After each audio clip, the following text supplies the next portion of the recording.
Hello everyone, आप सभी का स्वागत है वर्क नाइट पर। और आज हम लोग पढ़ने वाले हैं इनवर्स ट्रिगोनोमेट्री के बारे में। ठीक है, तो इनफैक्ट के क्लास 12 की सीरीज हम लोग स्टार्ट कर रहे हैं, जिसमें हम लोग चैप्टर वाइज चैप्टर सारे लेक्चर्स को पढ़ेंगे। तो आज हम लोग सबसे पहले पढ़ने वाले हैं इनवर्स ट्रिगोनोमेट्री के बारे में। ठीक है, क्लास 11th में हमने ट्रिगोनोमेट्री के बारे में पढ़ा था, उसकी भी थोड़ी सी बेसिक्स को हम लोग रिविजिट करेंगे। और लेक्चर 1 में हम लोग आज जानेंगे कि फंक्शंस क्या होते हैं, ट्रिगोनोमेट्रिक एंगल्स और इनवर्स ट्रिगोनोमेट्रिक फंक्शंस बेसिकली कैसे होता है। यानी हम लोग का फाइनल एम है इन तीनों वर्ड्स को समझना।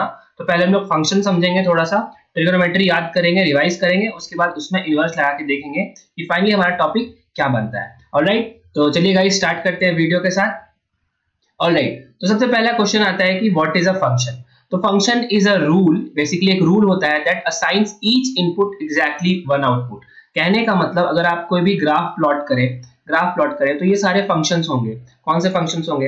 ये फंक्शंस होगा, ये भी एक फंक्शन है ना, ये भी एक फंक्शन है।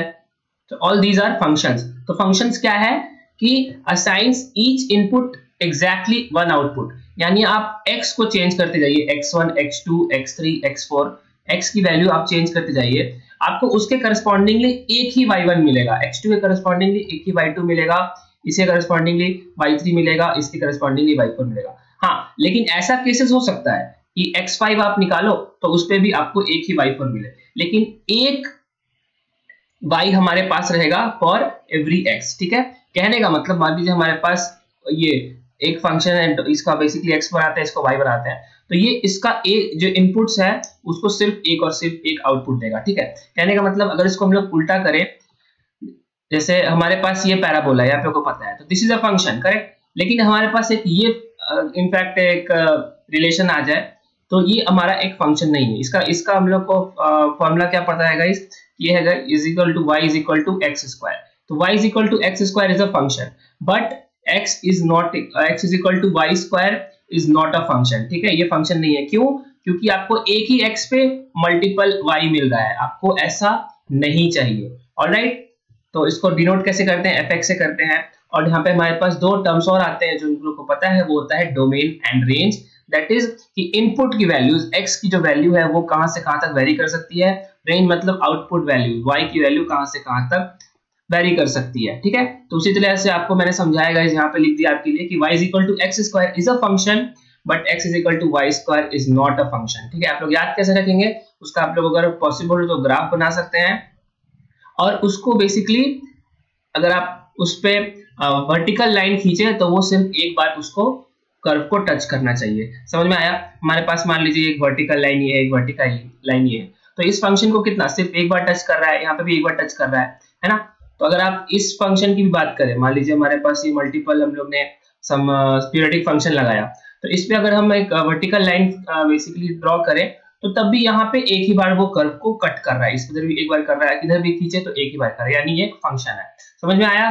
ऑलराइट, तो इसी से हम लोग ने रिलेटेड दो टर्म्स और जाना है कि डोमेन और रेंज क्या होता है, कि set of input values, set of possible output values, है ना, डोमेन एंड रेंज। जैसे हमारे पास मान लीजिए एक फंक्शन आता है, जैसे हमारे पास लेट्स से अभी लोग ने जस्ट डिस्कस किया ये पैराबोला के बारे में, इसका फॉर्मूला क्या होता है, जैसे इसको हम लोग बोल सकते हैं कि y is equal to X square, इसका फॉर्मूला है। तो x का वैल्यू कहां से कहां तक वेरी कर सकता है ना। x का वैल्यू लोग 0 दे सकते हैं, -1 दे सकते हैं, -√3 देख सकते हैं, फिर उसके बाद हम लोग +√3 दे सकते हैं, इनफैक्ट हम लोग 999.999 भी दे सकते हैं। यानी इसकी जो डोमेन है, इसका जो डोमेन है ये कहां से कहां तक जाएगा, -∞ से ∞। आप यानी आप लोग इसका कोई भी वैल्यू आप लोग एज्यूम कर सकते हैं। उसी तरह से हमारे पास इसका रेंज क्या हो जाएगा, इसके रिस्पेक्ट में इसका y। अगर मान लीजिए हमारे पास ये अगर हम लोग ने x का वैल्यू 0 रखा तो हमारे पास y कितना हो जाएगा, वो 0 हो जाएगा। अगर हम लोग ने -1 रखा तो y कितना देगा, x स्क्वायर, दैट इज -1 का स्क्वायर, ये कितना होता है, 1 होता है। -√3 रखा तो -√3 का स्क्वायर भी 3 ही होगा, और √3 का स्क्वायर भी 3 ही होगा। और यहाँ पे मान लीजिए 999.999 है, तो वो भी उसका वैल्यू का स्क्वायर हो जाएगा, इसका आउटपुट, करेक्ट। लेकिन इसको रेंज क्या बनाता है, इसको आप लोग ध्यान देंगे तो ये y इज ऑलवेज पॉजिटिव, क्योंकि रियल नंबर को हम लोग पता है कि उसको स्क्वायर करते हैं तो इट्स ऑलवेज पॉजिटिव। यानी इसका रेंज क्या हो जाएगा, इसका रेंज हो जाएगा 0 से इंफिनिटी, 0 को टच करेगा, क्योंकि अगर x का वैल्यू 0 रखेंगे तो यहाँ पे क्लोज ब्रैकेट आएंगे, और इंफिनिटी का वैल्यू आएगा यहाँ पे हमेशा ओपन ब्रैकेट्स के साथ, क्योंकि infinity is not a number, एक फिक्स नंबर नहीं है, इसलिए यहाँ पे हम लोग हमेशा ओपन ब्रेसेस रखते हैं। तो अगर आप लोग को रिक्वायरमेंट हो गाइस तो हम आपके ब्रैकेट्स समझने के लिए भी आपको बहुत अच्छी सी बहुत एक वीडियो बना देंगे, तो आप कमेंट सेक्शन में लिख सकते हैं, उस पर हम लोग डिस्कस कर सकते हैं। ऑलराइट, बढ़ते हैं हम लोग रिवीजन ऑफ 11th क्लास। हम लोग ने ट्रिगोनोमेट्रिक एंगल्स के बारे में पढ़ा था, 10th में भी पढ़ा था, 11th में भी पढ़ा था, ठीक है। तो ये क्या होता है, ठीक है। तो इसके लिए आप लोग क्या करना है, सबसे पहले एक राइट एंगल ट्रायंगल बनाना है ना, 90 डिग्री को बना देना है यहाँ पे, और इसको एक नाम दे देते हैं, let's say A B and सी। तो अगर हम लोग बेसिक्स पे वापस चले तो 90 डिग्री के ऑपोजिट साइड को क्या बोलते हैं, हाइपोटेन्यूस एज, ठीक है। 90 डिग्री जिस किस पे सिट कर रहा है, और फिर इनफैक्ट नॉट 90, अगर आप लोग कोई एंगल को कंसीडर करिए, जैसे मान लीजिए जिसको हम लोग थीटा बोलते हैं, है ना, थीटा, तो ये जो एंगल है अंडर कंसीडरेशन वो किस साइड पर सिट कर रहा है, इसको हम लोग बोलते हैं बेस, बी फॉर बेस, और इसके जस्ट ऑपोजिट क्या होता है, उसको हम लोग बोलते हैं परपेंडिकुलर, ठीक है। तो what are trigonometric angles? Trigonometric angles are nothing but ratio of sides of a triangle. Right triangle के, यहाँ पे राइट छूटा है, राइट एंगल ट्रायंगल के रेशियो का साइड से समझने के लिए 0 से 90 डिग्री, तो हमारे पास साइन थीटा आप लोग को सबको पता है, वो क्या होता है, परपेंडिकुलर बाय हाइपोटेनस होता है, यानी AB by AC and so on, ठीक है। आप लोग सबको पता है कॉस थीटा क्या होता है, कॉस थीटा का भी पता है, वो होता है B बाय H होता है, tan थीटा होता है P बाय B, और जो कॉस साइन का ऑपोजिट होता है, तो साइन का ऑपोजिट को क्या बोलते हैं हम लोग, बोलते हैं कॉसेक, कॉस के ऑपोजिट को बोलते हैं सेक, और tan के ऑपोजिट को बोलते हैं कॉट थीटा, ठीक है। तो उसके लिए हम लोग को, आप लोग को ऑब्वियसली ये टेबल वेरी वेरी इंपॉर्टेंट है, आप लोग को अभी तक याद हो गया होगा, मैं आपको उम्मीद करता हूँ, नहीं होता है तब भी कोई दिक्कत नहीं है, देरी नहीं है, अभी स्टार्ट हुआ है चैप्टर, आप लोग जल्द से जल्द इस सारे टेबल को याद कर लीजिए, ठीक है। साइन थीटा, थीटा का वैल्यू 0, तो साइन 0 कितना होगा, 0 हो जाएगा, साइन 30 डिग्री होगा 1/2, sine 45 √2/2, that is 1/√2 also, same चीज एंड सो ऑन, ठीक है। तो आप लोग इसका रिवर्स करेंगे, बेसिकली cosec थीटा बराबर 1/sin थीटा, और sec थीटा हो जाएगा 1/cos थीटा, और cot थीटा करेंगे 1/tan थीटा। तो आप लोग को इसके बाकी टेबल भी आप लोग के लिए जनरेट हो जाएगा, तो वो एक्चुअली मैंने जानबूझ के ऐड नहीं किया है, वो आप लोग इसको एज अ होमवर्क ले सकते हैं, और इसको आप लोग कंठस्थ करना किसी भी हाल में ना भूलें, ठीक है। तो यहाँ पे फिल करिए और आप इसको जानिए। ऑलराइट, तो ट्रिगोनोमेट्रिक एंगल सबको बहुत क्लियर है, बहुत आसान है। Now we will come to the real topic, inverse trigonometric functions क्या होते हैं, ठीक है, जानते हैं। तो इनवर्स क्या होता है ना, कि इस is the inverse of sine, cosine, tangent etcetera, ठीक है। They return the angle for a given trigonometric ratio, मतलब जैसे हमारे पास ट्रिगोनोमेट्रिक एंगल्स था, राइट, जैसे साइन थीटा का हम लोग के पास एक ट्रिगोनोमेट्रिक एंगल था, इसका आउटपुट क्या आता था, इसका आउटपुट आता था 0, है ना, 1/2, 1/√2, उसके बाद फिर √3/2 एंड 1, ठीक है, for 0 degree, 30 degree, 45 degree, 60 degree and 90 degree, यानी थीटा का वैल्यू आपने 0 से 90 डिग्री तक किया, तो उसके लिए हमारे पास ये सारे वैल्यूज आए, यानी थीटा को वेरी किया। लेकिन अगर आप लोग इसको वेरी करेंगे तो आपके पास जो एंगल आएगा, जो थीटा आएगा, जस्ट रिवर्स प्रोसेस, वो क्या होगा, वही आएगा inverse trigonometric functions, easy and simple as that, ठीक है। कहने का मतलब, मान लीजिए आप लोग y = sin x लिखते हैं, ठीक है, तो आपको क्या करना है ना, कि साइन को जस्ट इधर ले आना है, इधर ले आना है, लेफ्ट साइड ले आना है, तो ये क्या हो जाएगा, साइन इनवर्स y जो हो जाएगा वो हो जाएगा क्या, x हो जाएगा। ये आप लोग को हमेशा हमेशा के लिए याद हो जाना चाहिए, ठीक है, साइन इनवर्स y = x हो जाएगा, ठीक है। तो ये हमारा क्या बन गया, इनवर्स ट्रिगोनोमेट्रिक फंक्शन, ठीक है। एक आपको बहुत बहुत इंपॉर्टेंट बात बता देता हूं कि this sine inverse y is not at all equal to 1/sin y, ये आप लोग को कभी भी इसमें कंफ्यूजन नहीं होना चाहिए, है ना। 1/sin y तो हम लोग को पता है, 1/sin y होता है basically cosec y, correct, cosec y। तो cosec y हम लोग क्या, एक वैल्यू देगा, राइट, 0, 1/2, 1/√2, √3/2 एंड ऑल, ये हम लोग को एक वैल्यू देगा, ठीक है। तो साइन रूट इनवर्स y क्या देगा, हम लोग को एंगल देगा, ठीक है। ऑब्वियसली साइन इनवर्स y भी एक वैल्यू ही है, लेकिन वो एंगल है, ठीक है, और यहाँ पे cosec y क्या है, वैल्यू है। ऑलराइट, तो हम लोग ने क्या सीखा इस स्लाइड से, कि what is inverse trigonometric function, ITF is nothing but the inverse of these trigonometric angles and they return the angle for a given trigonometric ratio. कहने का मतलब, इसको अगर हम लोग फिर से देखें तो हम लोग को क्या पता था कि साइन 30 डिग्री होता है कितना, 1/2, तो हम लोग अगर साइन इनवर्स 1/2 करें, इसको यहां ले जाएं, तो हम लोग का आंसर क्या आ जाएगा बताइए, इसका आंसर आ जाएगा 30 degree and so on. Similarly एक और फाइनल एग्जांपल देख लेते हैं कि हम लोग को ये भी पता है कि tan 60 डिग्री कितना होता है, वो होता है √3। तो tan इनवर्स √3 कितना हो जाएगा, हो जाएगा perfectly equal to 60 degree. 60 degree को हम लोग और रेडियन में कैसे लिखते हैं, वो हम लोग लिखते हैं π/3 करके, ठीक है। तो ये बात एकदम बेसिक है, आप अगर आप फर्स्ट टाइम जान रहे हैं तो कांग्रेचुलेशंस, क्योंकि knowledge is every time it should be welcomed. इसको बहुत अच्छे से ग्रहण करना चाहिए। और हम लोग ने इस स्लाइड से जाना कि ITF यानी इनवर्स ट्रिगोनोमेट्रिक फंक्शंस क्या होते हैं, ठीक है, अंडरस्टूड।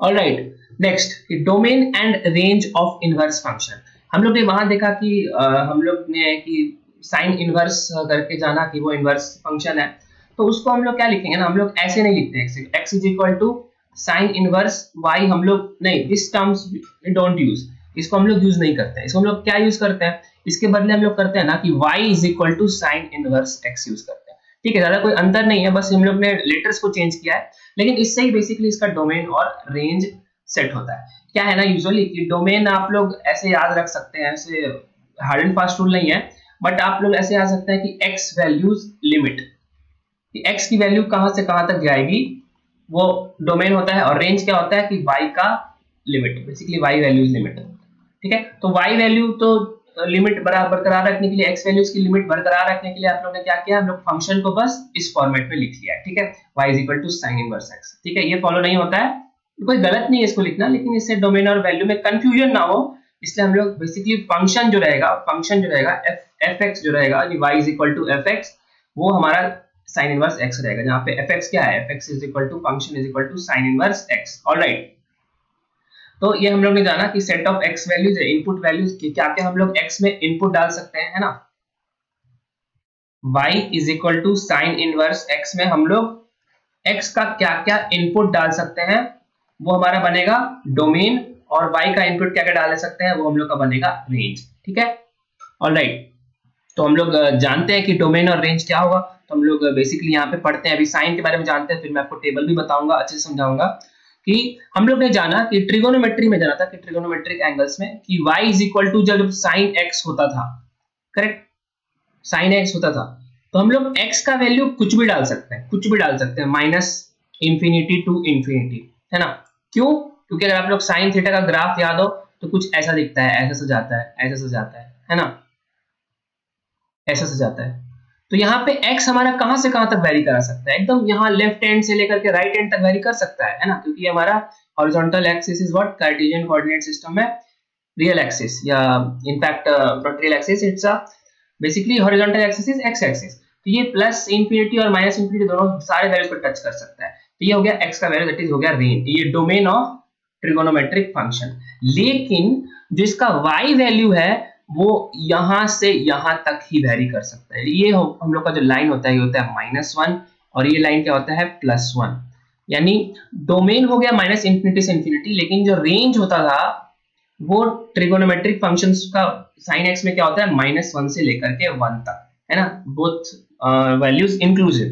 लेकिन अगर आप इसको जस्ट उल्टा करें, कि हम लोग इसका उल्टा करके देखें, तो हमारे पास क्या हो जाएगा, y is equal to sine inverse x में अगर आप नोटिस करें तो जस्ट इसका इनवर्स है, जहां पे ये y का वैल्यू -1 से 1 तक जा सकता था, अब हम लोग इसको अगर इधर ले आएंगे तो x का वैल्यू अब -1 से 1 तक जा पाएगा, यानी साइन इनवर्स -1 हम लोग को वैल्यू देगा, लेकिन sine inverse -1.5 is not defined, ये हो ही नहीं सकता है, क्योंकि इसके रिस्पेक्ट में कोई एंगल है ही नहीं, ठीक है। और उसी तरह से अगर हम लोग y को देखें तो यहाँ -∞ से ∞ हम लोग इसका डोमेन और रेंज होगा, और इसको अगर हम लोग एक और तरीके से लिख सकते हैं तो हम लोग सीधा r लेटर से इसको डिनोट कर देते हैं। ऑलराइट, समझ में आया, थोड़ा बहुत समझ में आया, फिर से इस पे आएंगे। उम्मीद करता हूं आप लोग को बेसिक ग्रास्प आ चुका होगा इस टॉपिक का। ऑलराइट, तो अब हम लोग ये समझे, नेक्स्ट हम लोग पढ़ेंगे लास्ट, इनफैक्ट ये लास्ट पॉइंट है आज के दिन का, और ये सबसे ज्यादा इंपॉर्टेंट पॉइंट है with respect to inverse trigonometric function, principal range. Range हम लोग ने जाना कि y का वैल्यू। अब हम लोग ने जानना है कि PR क्या होता है, बेसिकली प्रिंसिपल रेंज क्या होता है, ठीक है। आप ये देखिए, हम आपको एक बहुत अच्छे एग्जांपल से कोशिश करते हैं समझाने का, ठीक है। जैसे अगर आप लोग साइन 30 डिग्री निकालेंगे, है ना, तो या और अच्छे से एग्जांपल लेते हैं कि हम लोग लिखेंगे यहाँ पे साइन 0, आप लोग सबको पता है ना, साइन 0 कितना होता है, साइन 0 होता है 0 डिग्री, ठीक है। साइन 180 डिग्री कितना होता है, ये भी 0 डिग्री होता है। साइन 360 डिग्री कितना होता है, ये भी 0 degree, I am sorry 0 degree नहीं होता है, 0 होता है, ये वैल्यू होता है 0, है ना। साइन 360, या हम लोग एक बार और इसको ऐसे घूमते रहे सर्कल्स में, तो इनफैक्ट साइन 360 में अगर हम लोग फिर से 180 जोड़े तो 540 होगा ना, 8 6 14, करेक्ट, ये कितना होगा, अगेन 0 होगा। ये सारे जो x के वैल्यूज है ना, ये आपको एक ही नंबर y दे रहे हैं, कहने का मतलब ग्राफ पे है, ये ग्राफ पे, ये अपना साइन थीटा ग्राफ है ऐसा, ठीक है। तो ये x का वैल्यू 0, ये x का वैल्यू 180, ये x का वैल्यू 360, ये x का वैल्यू 540 एंड सो ऑन। ये आपको क्या दे रहा है, आपको वो एक ही y दे रहा है, करेक्ट, y का वैल्यू 0 दे रहा है ना। तो ये आप लोग ऐसे यहां तो लिख सकते हैं, लेकिन अगर आप लोग इसको साइन इनवर्स 0 करें, है ना, या साइन इनवर्स 0 करें तो आपको 0 मिल जाएगा, करेक्ट, ये समझ में आ रहा है। लेकिन ये साइन को अगर इधर ले जाए, साइन इनवर्स 0 करें तो वो 180 डिग्री नहीं होगा, है ना। साइन को अगर इधर वापस इधर से फिर 0 ले जाए, साइन इनवर्स 0, तो वो 360 डिग्री नहीं, ऐसा डिफाइन नहीं करते। अगेन साइन को अगर इधर इनवर्स 0 ले जाए तो वो 540 डिग्री नहीं होगा। ऐसा क्यों? क्योंकि basically inverse trigonometric function is what, is a function, ये फंक्शन होता है। फंक्शन मतलब कि जिसका आउटपुट बेसिकली हम लोग ने फर्स्ट स्लाइड में पढ़ा था, आपको फिर से दिखाता हूं गाइस, आप लोग फिर से याद करिए। ये function is a rule that assigns each input to exactly one output, यानी हमारा आउटपुट जो है हमेशा एक ही होना चाहिए। हमारा जो आउटपुट है, ये हम लोग ने जो इनपुट डाला है 0 0 हम लोग डालते जा रहे हैं इधर, है ना, उसका आउटपुट चेंज हो रहा है, तो वो यहाँ पे डिफाइन नहीं किया जाएगा। इसीलिए हम लोग क्या करते हैं कि एक राइट हैंड साइड का वैल्यू फिक्स कर देते हैं, 0 360 80 540 में से कोई एक ही वैल्यू चलेगा। वो कौन सा वैल्यू होगा वो हमको बताएंगे। तो इसी के लिए हम लोग ने क्या एक नया टर्म इंट्रोड्यूस किया है, वो होता है प्रिंसिपल रेंज। समझ में आया? नहीं आया? फिर से बताता हूँ। बेसिकली क्या पॉइंट है कि हम लोग ने फंक्शन का डिफिनीशन पढ़ा कि इनपुट्स में आउटपुट बेसिकली यूनिक होता है, एग्जैक्टली वन आउटपुट हम लोग को दिया जाता है। एग्जैक्टली वन आउटपुट को कैसे मेंटेन करेंगे, हम लोग ने फंक्शन लिया sin इनवर्स 0, तो इसके तो बहुत सारे वैल्यूज आ रहे हैं, है ना। तो इसको हम लोग का राइट हैंड साइड आउटपुट सिर्फ एक हो, यूनिक हो, इसलिए हम लोग ने एक नया टर्म इंट्रोड्यूस किया है प्रिंसिपल रेंज का, ठीक है। तो ये principal range sin inverse x का होता है, ठीक है, उसका cos इनवर्स x का भी होता है, tan इनवर्स x का भी होता है, करेक्ट। एंड सिमिलरली हमारे पास जो बाकी बच गए cosec इनवर्स x, है ना, फिर sec इनवर्स x और फाइनली cot इनवर्स x, ये तीन छह ट्रिगोनोमेट्रिक एंगल्स का एक प्रिंसिपल रेंज होता है। मतलब इसका जो आउटपुट है, जो y का वैल्यू है ना, y is equal to sine inverse x होता है। जो आउटपुट है वो कभी चेंज नहीं करेगा, वो एक यूनिक रहेगा, it should be exactly one, है ना। इसीलिए इसको क्या बोलते हैं, हम लोग एक नया टर्म डिसाइड करते हैं इसके लिए, प्रिंसिपल रेंज, और ये छह का फिक्स्ड है, वो आपको समझाते हैं। मैं उम्मीद करता हूं आपको प्रिंसिपल रेंज का अहमियत समझ में आ गया, उसको क्यों लाया गया, ठीक है, मतलब basically because it's a function. और इस पे एक और पॉइंट डालूंगा, अगर आप लोग याद करें, जस्ट टू लिंक करने के लिए मैं आपको फिर से एक और पॉइंट इसमें ऐड कर रहा हूँ गाइस। ये बेसिकली हम लोग ने जस्ट पढ़ा कि हम लोग कैसे पता करेंगे कि इट्स अ फंक्शन और नॉट। फंक्शन में क्या होगा, आप लोग को वर्टिकल लाइन खींचना है और देखना है कि वो वो कर्व से कितना बार टच कर रहा है, ठीक है। यहाँ पे एक वर्टिकल लाइन खींचा, यहाँ पे वर्टिकल खींचा, यहाँ पे वर्टिकल खींचा, यहाँ पे वर्टिकल खींचा, ये sin x का कर्व है, y is equal to sin x। तो हम लोग ने नोटिस क्या करा है कि इधर भी एक ही आउटपुट मिल रहा है, इधर भी एक एग्जैक्टली वन आउटपुट मिल रहा है, एग्जैक्टली वन आउटपुट, मतलब it is a y is a function, it is a function confirm. लेकिन ऐसा अगर कर्व आ जाता, है ना, ऐसा कर्व आ जाता, उसके बाद फिर ऐसा कर्व आ जाता, मतलब ऑब्वियसली ऐसा कर्व होता नहीं है, लेकिन इसके बाद ऐसा और कुछ हम लोग बना सकते थे। एक तो हम लोग ने बहुत अच्छा कर्व पढ़ा है, x is equal to Y square, तो ये क्या है, एक फंक्शन नहीं है, ठीक है। ऑलराइट, तो ये हम लोग ने जाना। तो इसीलिए हम लोग क्या करना है कि प्रिंसिपल रेंज नाम का एक टर्म इंट्रोड्यूस किया। बेसिकली उसका जो आउटपुट होगा वो हमेशा एक यूनिक रहेगा, इसीलिए हम लोग इस टर्म को बनाते हैं। ऑलराइट, तो ये आते थे टेबल में जल्द से जल्द। Domain and principal range, domain तो कोई दिक्कत नहीं है, एक्स की वैल्यू कहां से कहां तक वैल्यू करेगी, है ना। y is equal to sine inverse x में x की वैल्यू कहां से कहां तक जा सकती है, तो वो हम लोग ने प्रिंसिपल रेंज और वो करके इनवर्स ट्रिगोनोमेट्रिक फंक्शन पढ़ना है। तो y का पहले सबसे पहले पढ़ लेते हैं, is equal to sine inverse x, x का वैल्यू कहां से कहां तक जा सकता है, -1 से 1। आपको बताया था ना कि जैसे y is equal to sine x में y की वैल्यू कहां तक जाती थी, -1 से लेके 1 तक। तो इसी को जस्ट उल्टा कर देना है, तो इसको जस्ट उल्टा कर देंगे, इधर इधर ले आएंगे, तो x की वैल्यू कहां से कहां तक जा सकती है, -1 से 1।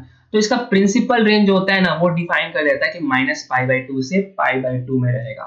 मतलब कि जो एंगल है, अगर आप क्वाड्रेंट सिस्टम में आए तो ये फर्स्ट क्वाड्रेंट है, सेकंड क्वाड्रेंट है, थर्ड क्वाड्रेंट है और फोर्थ क्वाड्रेंट है।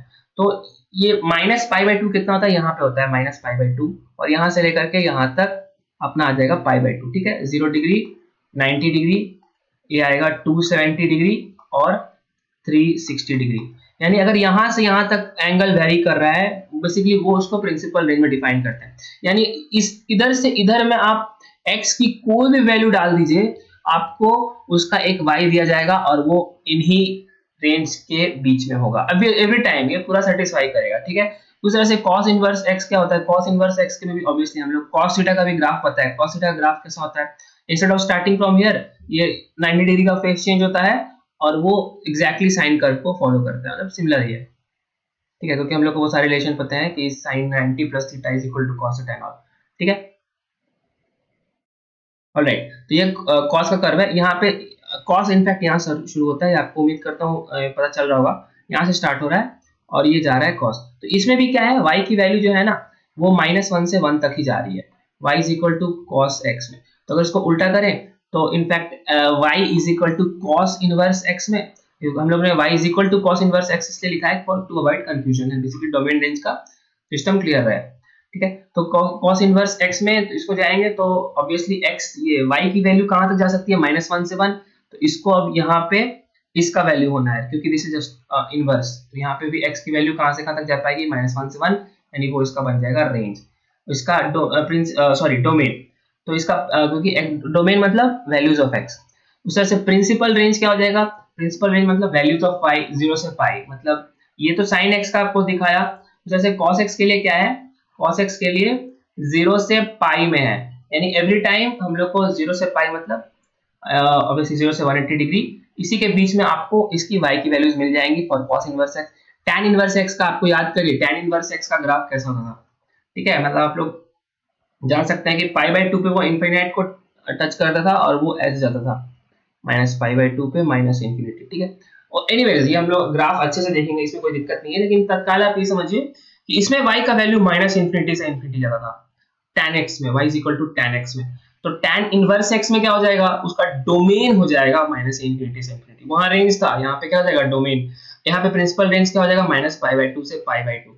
ठीक है, -π/2 से π/2 यानी just similar to sin x, -π/2 से π/2, यानी principal range of values of y यही तक वेरी करेगी। बस एक अंतर है कि यहाँ पे ओपन ब्रैकेट्स, ओपन ब्रैकेट्स का सिंपल मतलब होता है कि वो वैल्यू इंक्लूड नहीं होती है उस रेंज में। ठीक है, cosec इनवर्स x -∞ से -1, यानी बेसिकली जो ट्रिगोनोमेट्रिक एंगल्स में जो डोमेन था ना वो यहाँ रेंज बन जाता है, प्रिंसिपल रेंज बन जाता है, और वहां ट्रिगोनोमेट्रिक एंगल्स में जो रेंज होता था यहाँ पे डोमेन बन जाएगा, that is values of x। ठीक है, तो उम्मीद करता हूँ इनफैक्ट sec इनवर्स x में भी -∞ से -1 और 1 से ∞, बेसिकली -1 से 1 एक्सक्लूडेड होता है वहां पे, तो इसीलिए sec इनवर्स x में आप लोग देखेंगे कि ये वाला वैल्यू डोमेन में एक्सक्लूडेड है। ठीक है, सिमिलर है, वहां पे भी ये सेम था, बस वहां पे रेंज और डोमेन उल्टा था, और इसका रेंज क्या हो जाएगा 0 से π -π/2, यानी 0 से π होगा sec इनवर्स x में हमेशा y का वैल्यू एक्सेप्ट ये वाला लाइन नहीं करते हैं। क्यों, क्योंकि आप लोग याद होगा कि ठीक है आप cos थीटा क्या होता है, cos थीटा होता है 1 base by hypotenuse, sec theta हो जाएगा हाइपोटेनस बाई बेस। तो अगर हम लोग sec का वैल्यू इनफैक्ट 90 डिग्री करेंगे, वो क्या हो जाएगा 1 by cos 90 degree, 1 by cos 90 0 1 by 0 that is not defined, इसीलिए हम लोग 90 degree in a principal range यहाँ पे नहीं लेते। इस तरह से कॉट इनवर्स एक्स क्या होता है माइनस इंफिनिटी से इंफिनिटी, और इसमें होता है 0 से पाई। यानी अगर हम लोग इसको सेम कलर से डिनोट करें तो हम लोग को डोमेन तो याद रहेगा, लेकिन प्रिंसिपल रेंज जो हम लोग का आज पॉइंट ऑफ इंटरेस्ट है वो साइन, टैन और कोसेक में मोर और लेस सेम रह रहा है, ठीक है। और जो कॉस, सेक और कॉट है इनके प्रिंसिपल रेंज रह रहे हैं सेम, ठीक है। तो आप लोग उम्मीद करते हैं याद रख पाएंगे इसको। साइन, टैन और सेक, कोसेक साथ चलता है, और कॉस, सेक और कॉट इनवर्स एक्स की जो प्रिंसिपल रेंज है वो मोर और लेस सेम होती है, 0 से पाई, उसका होता है -π/2 से π/2, ठीक है। So that's it for the video guys. उम्मीद करता हूं आप लोगों को समझ में आया होगा। कोई भी डाउट है आप लोग को बिल्कुल नहीं जाने देना है, तुरंत कमेंट सेक्शन में लिखना है और बताना है कि आपको क्या ये वीडियो समझ में आया, सारे कॉन्सेप्ट्स क्लियर हुए। बेसिकली सारे कॉन्सेप्ट्स मतलब हम लोग ने फंक्शन दिया ना, फिर उसको ट्रिगोनोमेट्रिक फंक्शंस याद समझा, ट्रिगोनोमेट्री को याद किया, और उसमें इनवर्स जब मिलाया तो उसके डोमेन और रेंज और प्रिंसिपल रेंज जैसे बदले वो हम लोग ने सारे अच्छे से जाना, ठीक है। So alright guys, that's it for the video. मिलते हैं नेक्स्ट वीडियो में, तब तक के लिए जय हिंद।